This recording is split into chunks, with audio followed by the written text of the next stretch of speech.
ለባለቤቴ እህት እኔም ወደውን ቁርስ አብረን እንስራላት። መጥበሻ ጣርኩኝ። ከዛ የገበታ ቂቤ፣ እዚህ ጋር ደግሞ የተቀመመ በእርጎ የተቀመመ ስጋ ነው። ቅመሞች አድርጌ ከዛ እርጎ አድርጌ እዚህ ጋር ጠበስ አደርገዋለሁ ማለት ነው።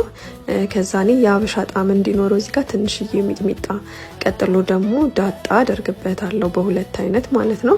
የሆነ የሚያቃጥል ፍሌቨር ሲኖረው ደስ ስለሚለኝ ማለት ነው። ከዛ ሽንኩርቴን አደርግና ጠብሳለሁ። ሶያ ሶስ ከላይ አደርግበታለሁ። ከዛ በኋላ እንደዚህ ከጠበስኩት በኋላ እኔ ሩስቱ ሰርቼ የተረፈኝ ድንችና ካሮት ነበረ። እሱን አንድ ላይ እንደዚህ አደርገዋለሁ። ትንሽ መረቅ ስለነበረው ውሃ ነበረው። እሱን መጠጥ እስከሚያደርግልኝ ጠብቅና በደንብ ድርቅ ሳይል ቲማቲም እጨምርበታለሁ። ከዛ በኋላ እንቁላል ነው ማደርገው። 5 እንቁላል ተጠቅሜያለሁ። 3 ያበሻ 2 የፈረንጅ እንቁላል ማለት ነው አድርጌ ከዛ በኋላ ነካ አደርገዋለሁ። እንደተለመደው እኔ በጣም የምወደው አሰራር ነው። እንቁላል በቃ በተለያየ በእንደዚህ መልኩ ሲሆን በጣም ነው ደስ የሚለኝ። ከዛ ቺዝ እላው ላይ አደርግበታለሁ፣ የተፈቀፈቀ ማለት ነው።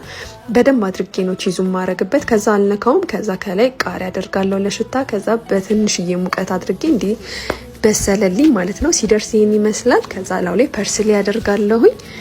እኔ በጣም የምወደው ምግብ ነው። እሷንም ማስቀምሻት ወደዋለች። እዚህ ጋር ደግሞ የሀባብ ጁስ ሰራውኝ።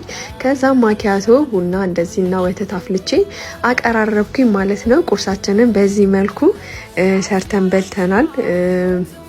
እናንተስ ምን አስተያየት አላችሁ? ኮሜንት ላይ አስቀምጡልኝ። ኮፒ ሊንክ፣ ሼር እና ፌቨራይት፣ ሪፖስት እንዲሁም ላይክ ማድረግ አትርሱ። ወዳችኋለሁ። ባይ